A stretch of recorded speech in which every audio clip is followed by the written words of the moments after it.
नमो Bharat RRTS का उद्घाटन। प्रधानमंत्री नरेंद्र मोदी आज दिल्ली मेरठ आरआरटीएस कॉरिडोर के नमो भारत खंड का उद्घाटन करेंगे। ये हाई स्पीड रेल परियोजना दिल्ली और मेरठ के बीच की दूरी को काफी कम कर देगी।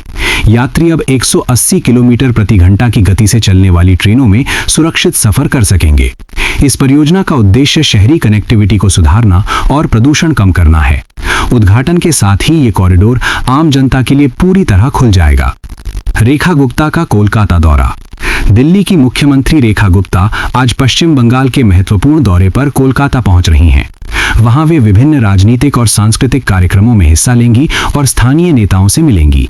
इस दौरे को आगामी चुनावों और विपक्षी एकता के संदर्भ में काफी अहम माना जा रहा है। सीएम रेखा गुप्ता कोलकाता में एक जनसभा को भी संबोधित कर सकती हैं।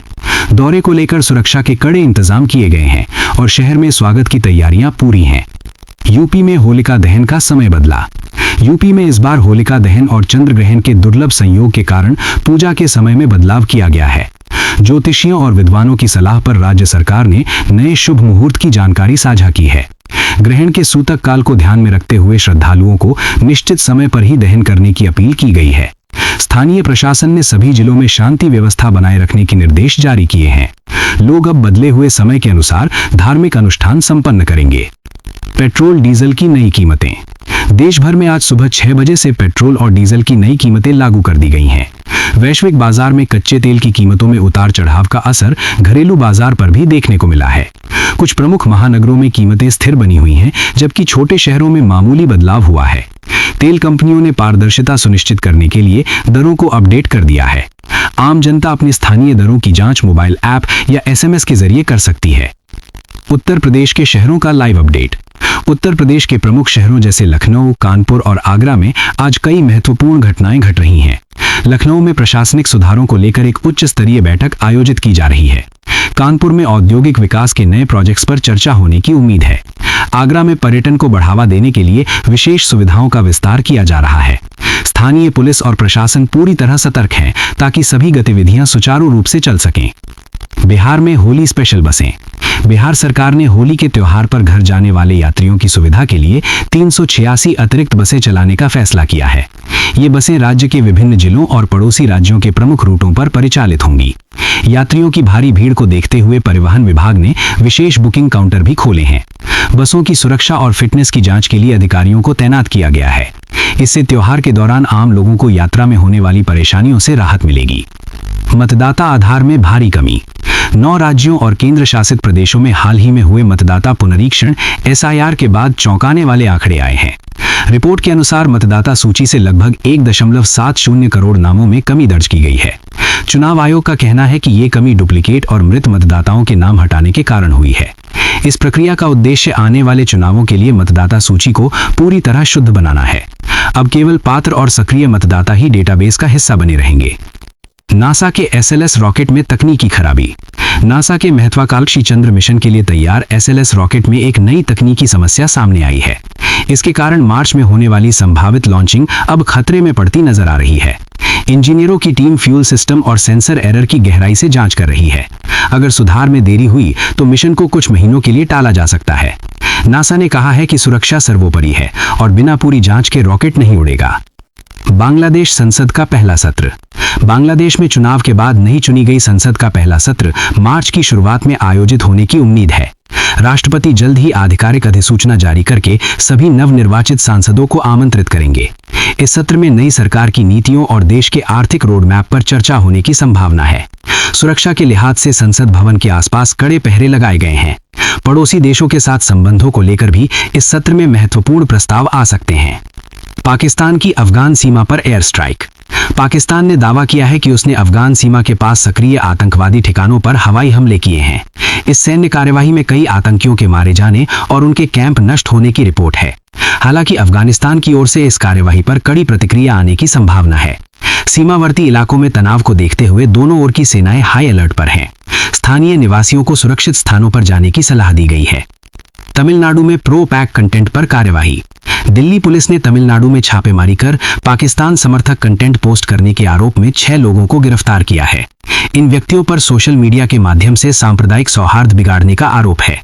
पुलिस ने उनके पास से कई इलेक्ट्रॉनिक उपकरण और भड़काऊ मसाले जब्त किए हैं। जांच एजेंसियों को संदेह है कि इसके पीछे किसी अंतर्राष्ट्रीय नेटवर्क का हाथ हो सकता है। फिलहाल पूछताछ जारी है और आगे की गिरफ्तारियां भी संभव हैं। Women's Asia cup rising stars 2026 women's Asia cup rising stars cricket tournament अब अपने निर्णायक चरण में पहुंच गया है। भारत ए टीम ने टूर्नामेंट में अब तक शानदार प्रदर्शन करते हुए फाइनल की दौड़ में अपनी जगह बनाई है।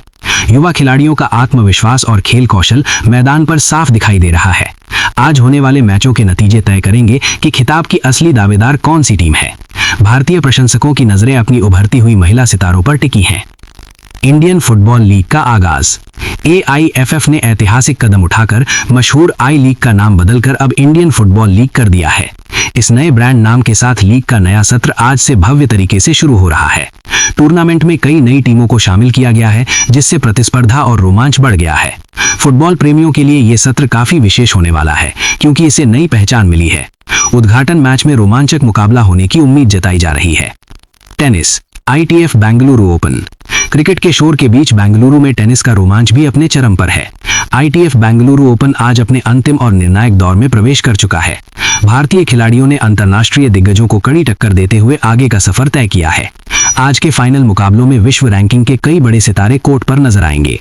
स्थानीय दर्शक बड़ी संख्या में अपने पसंदीदा टेनिस स्टार्स का उत्साहवर्धन करने स्टेडियम पहुंच रहे हैं।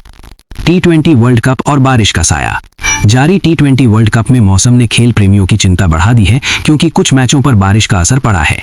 कई महत्वपूर्ण मुकाबलों में ओवरों की कटौती की गई या उन्हें रद्द करना पड़ा है। इससे टीमों के अंक तालिका और सेमीफाइनल की दौड़ पर गहरा प्रभाव पड़ रहा है।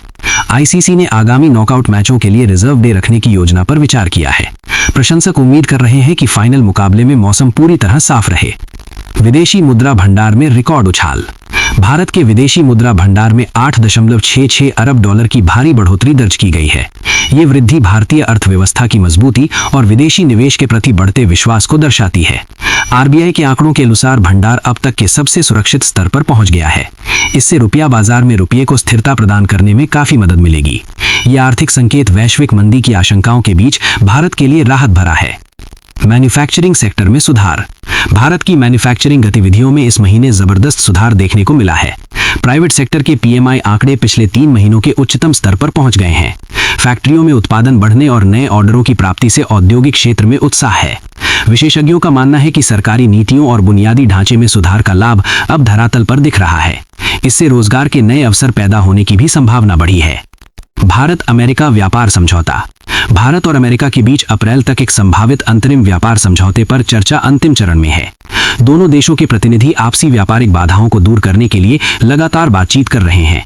इस समझौते से कृषि, तकनीक और ऊर्जा क्षेत्र में व्यापार को नई गति मिलने की उम्मीद है। रणनीतिक साझेदारी को आर्थिक मजबूती देने के लिए ये डील काफी महत्वपूर्ण मानी जा रही है। अंतिम मसौदे पर हस्ताक्षर होने से दोनों देशों के व्यापारियों को लाभ होगा। राजस्थान में बस ऑपरेटरों की हड़ताल। राजस्थान में निजी बस ऑपरेटरों ने अपनी मांगों को लेकर 23 फरवरी से अनिश्चितकालीन हड़ताल का ऐलान किया है। बस मालिकों का कहना है कि टैक्स नीतियों और रूट परमिट को लेकर सरकार उनकी बात नहीं सुन रही है। इस हड़ताल से हजारों यात्रियों को आने जाने में भारी असुविधा का सामना करना पड़ सकता है। परिवहन विभाग ने स्थिति से निपटने के लिए सरकारी बसों के फेरे बढ़ाने की योजना बनाई है। हालांकि वार्ता विफल रहने पर प्रदेश की परिवहन व्यवस्था चरमरा सकती है। गुजरात में 25,000 करोड़ रुपए का AI प्रोजेक्ट। गुजरात सरकार ने 250 मेगावाट की क्षमता वाले AI रेडी डेटा सेंटर के निर्माण के लिए 25,000 करोड़ रुपए के समझौता ज्ञापन पर हस्ताक्षर किए हैं। ये केंद्र अत्याधुनिक कंप्यूटिंग पावर से लैस होगा और भारत की डिजिटल क्रांति को नई दिशा देगा। इस निवेश से राज्य में हजारों तकनीकी नौकरियों के सृजन की उम्मीद है। ये डेटा सेंटर बड़े स्तर पर डेटा प्रोसेसिंग और AI मॉडल के प्रशिक्षण में मदद करेगा। गुजरात अब देश का प्रमुख AI हब बनने की ओर अग्रसर है। IIT इंदौर के AI समाधान।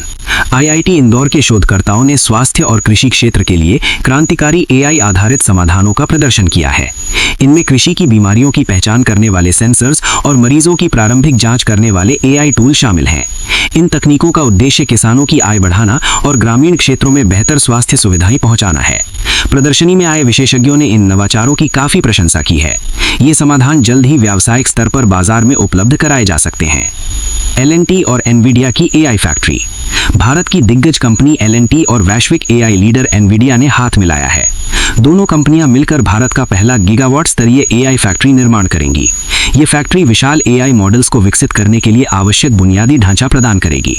इस साझेदारी का लक्ष्य भारत को एआई के मामले में आत्मनिर्भर बनाना और वैश्विक प्रतिस्पर्धा में आगे ले जाना है। तकनीकी जगत में इस सहयोग को एक ऐतिहासिक मील का पत्थर माना जा रहा है। India AI impact summit 2026। नई दिल्ली में आयोजित इंडिया एआई इम्पैक्ट समिट 2026 का आज सफल समापन हुआ। इस समिट में दुनिया भर के नीति निर्माताओं और वैज्ञानिकों ने वैश्विक एआई नीति पर गहन चर्चा की। सम्मेलन का मुख्य उद्देश्य एआई के नैतिक उपयोग और इसके सामाजिक प्रभावों पर आम सहमति बनाना था।